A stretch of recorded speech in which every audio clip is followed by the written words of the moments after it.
Chapter 3. The Monkey King Causes Havoc in Heaven 1. He flew back to the royal stables in anger, and without saying a word, he grabbed the golden staff and began to smash the stable. On that day, the King of Hell, Yan Wang, and the Dragon King Ao Guang of the East Sea arrived at the Lingshao Treasure Hall, each coming in turn to accuse Sun Wukong of his misdeeds. King Yan stepped forward, crying out, "Your Majesty, that demon monkey is wreaking havoc in the underworld. Unauthorized modification of the Register of Life and Death. Now the entire order of life and death is in chaos. This year, both the mortality and birth rates have declined, resulting in a significant decrease in hospital revenues. It will also be difficult to collect subsequent soul taxes, leading to financial concerns." He pounded his chest and stamped his feet, like an unfortunate manager bewildered by a nonsensical black swan event. The Dragon King Ao Guang was in tears, saying, "Your Majesty, my underwater treasury has been completely looted by monkeys. How am I supposed to pay the treasure tax this year? How will I meet the year-end performance targets?" He cried like a sea anemone, implying, "This tax revenue is part of your planned income. Without this, how will your financial report look impressive?" Upon hearing this, the Jade Emperor's expression changed dramatically. He, as the CEO of Heaven and Earth, is the leader of the largest cross-industry conglomerate in the heavenly realm. Tax collection is a fundamental cash flow. Nowadays, both middle-level cadres, the Dragon King, and downstream departments, the underworld, have cut off supplies, which will inevitably affect the year-end bonuses. We still need to report to the Buddha of the Western Paradise. This rebellious monkey has toppled the underworld and disrupted the tax base. It truly is lawless. The Jade Emperor was immediately filled with fury, shouting, "Come here, send celestial soldiers and generals to the mortal realm to subdue that demon monkey. My territory has been destroyed. How can this be tolerated?" As the group of immortals was about to speak, suddenly the Venus star emerged slowly, looking like an HR director. With a gentle smile and stroking his beard, he said, "Your Majesty, why not summon Sun Wukong to the heavenly court? If we give him a low-ranking position just to ensure he has something to eat, he will become an insider. This way, he won't dare to cause trouble, and he can help us with some miscellaneous tasks, reducing external threats." The idea of turning enemies into employees and transitioning from outsourcing to a full-time role is quite a stable strategy. The Jade Emperor pondered for a moment and said, "Well, that's fine. It saves the heavenly soldiers and generals from having to submit travel expenses for their trips to the mortal realm. Nowadays, with tight finances, the soldiers aren't even getting their salaries fully. After the last delay in bonuses, these lackluster fighters are working as if they're just slacking off." As they were speaking, the Jade Emperor nodded and said, "Then let's listen to Tai Bai Jinxing and issue an offer. The god of literature holds his pen to write the sacred decree, much like issuing an employment contract." The bright Venus, a reference to a figure from Chinese mythology, received the decree, descended from the clouds, and went to the Flower Fruit Mountain to gather people.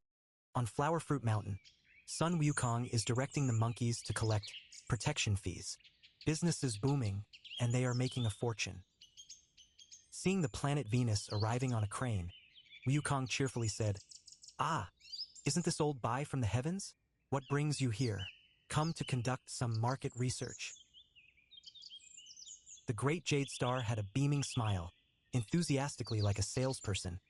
"King of Monkeys, congratulations. The Jade Emperor wants to invite you to heaven to collaborate on great matters.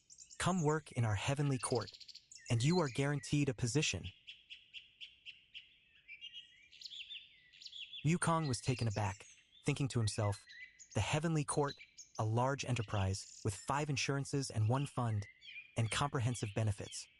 A stable job, high-ranking positions, prestigious and dignified. From now on, I am no longer a bandit leader in the mortal realm, but a formal officer in the heavenly court, respected by the immortals. Isn't that wonderful? At this thought, Wukong felt as happy as if he had eaten honey. The monkeys cheered. The king is going to become a high-ranking official. The heavenly court stock option incentives are waiting for you. Wukong was so delighted that he couldn't stop smiling as he followed the Venus star soaring through the clouds to the heavens. When they arrived at the Lingxiao Palace, the Jade Emperor sat high above the clouds and, upon seeing Wukong's arrival, couldn't help but smile to himself. He's taken the bait. He's taken the bait. Some of the immortals in the hall are sneaking glances, while others are stifling their laughter. Wukong, however, is completely unaware and thinks of himself as the key target of the high-level talent introduction program. The Jade Emperor pretended to ask, "Who is Sun Wukong?" Wukong lifted his head proudly and declared, "I am indeed the one." The immortals silently suppressed their laughter. This guy has no idea what workplace unwritten rules are. Some fairies secretly admired the handsome Sun Wukong and couldn't help but compare him to the most handsome figure in the heavenly court, Tianpeng. The Jade Emperor furrowed his brow slightly and murmured, "Another handsome man has arrived in the heavenly court. How many fairy maidens will fall head over heels again? Well, since he's here, let's just accept it." He turned to the Star Lord of Wuzu and said, "Give him a position?" The Star Lord of Wuzu replied, "How about the equerry, responsible for managing the heavenly horses? It's the lowest rank among officials with no real power, just a basic salary without any performance incentives." After Tai Bai Jinxing received the order, he smiled and said, "Sun Wukong, congratulations. You have successfully been hired. Position: Stable Manager. Main tasks: taking care of the heavenly steeds, cleaning the stables, and grooming the horses. The heavenly steeds need maintenance, you know?" Wukong did not realize how shabby the position of Buttsex Master was. Thinking it was a core position, he cheerfully said, "Thank you, Jade Emperor. Thank you, Old White Star," and then joyfully took office. A few days later, Wukong was wandering around the heavenly court when he overheard two celestial boys chatting. "Have you heard? The new Baima one is just a monkey from the lower realm. We thought he was getting a promotion and salary increase, reaching the peak of his life, but it turns out he's stuck in a lowly, idle position." Another fairy child laughed and said, "Well, he doesn't know that the salary growth rate in the heavenly court is slower than a turtle's crawl, and there's inflation every year. Sooner or later, this monkey will realize that working hard for a year is not as good as just hanging out for a month in Flower Fruit Mountain." Upon hearing this, Wukong's face turned green with anger, and he thought to himself, "Here I am, old Sun, coming to claim a solid job, and what do I get? A broken iron pot. And it's so heavy, it won't even make a sound when struck." He flew back to the royal stables in anger, and without saying a word, he grabbed the golden staff and began to smash the stable. He slapped his forehead and said, "Forget it. I'm going back to Flower Fruit Mountain to be my own boss, make more money, and not pay any taxes." Wukong returned to Flower and Fruit Mountain, declaring himself the great sage equal to heaven, proclaiming that he would be equal to the heavens and would no longer play along with large enterprises. The monkeys cheered. "The king is wise. Isn't starting our own businesses more appealing? We even get dividends. That meager salary from the heavenly court might even require us to pay spirit tax first." The Dragon King learned that Wukong had once again returned to Flower Fruit Mountain to stir up trouble and lamented even more fiercely, "Oh, Jade Emperor, I'm not going to be able to collect my taxes this year either. The monkey is up to his old tricks again." The Jade Emperor was so angry that his face turned green. "This monkey is simply disrupting the internal economic order. Someone, gather the heavenly soldiers and capture him." However, when the celestial soldiers heard they were going to battle, they muttered quietly to themselves, "We're still owed 3 months' pay. Now they want us to work overtime without giving overtime pay. What's going on?" Thus, everyone raised their guns listlessly, as if they were just extras filling up the scene on a film set. At this moment, the Jupiter star offered another suggestion. "Your Majesty, why not give him a meaningless title to placate him, such as Great Sage Equal to Heaven? Then, promise him some stock options to keep him from making a fuss. After all, it's just a pie in the sky. He can't distinguish between reality and illusion anyway." The Jade Emperor clapped his thigh and exclaimed, "Wonderful! With a fancy title and options, the cost is low, and we don't really have to distribute equity. If this monkey behaves and goes to heaven, it will save us a lot of trouble." Acting decisively, the planet Venus descends to the mortal realm to restore order. Upon hearing that he would be granted the title Great Sage Equal to Heaven and might receive a share in the heavenly court, Wukong felt an immense excitement in his heart. Dividends? Shares? This is way faster than collecting protection money. After all, big enterprises have deep pockets. So he believed it to be true and once again looked up to the heavens with full of hope.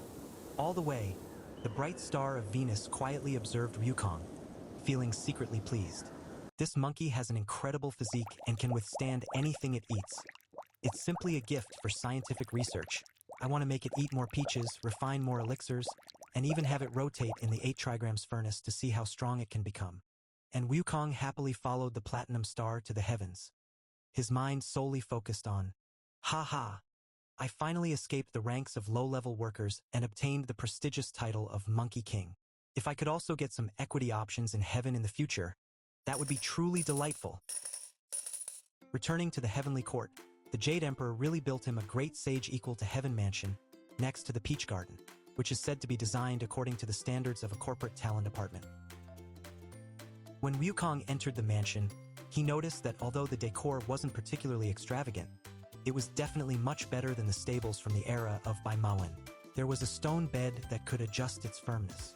On the wall hangs a slogan that reads, "Level with the sky," adorned with a logo of the heavenly court, giving off a distinct flavor of corporate culture promotion. After gaining the title, Wukong spent his days carefree, calling every immortal he met brother or little brother, filled with immense pride. At first, the immortals, considering the Jade Emperor's reputation, were all polite and cordial to him, pretending to be friendly, and while drinking tea and chatting, they greeted him with smiles. Wukong sighed with contentment. This environment is really nice, even more comfortable than Flower Fruit Mountain. I, son Wukong, have finally stepped into mainstream society,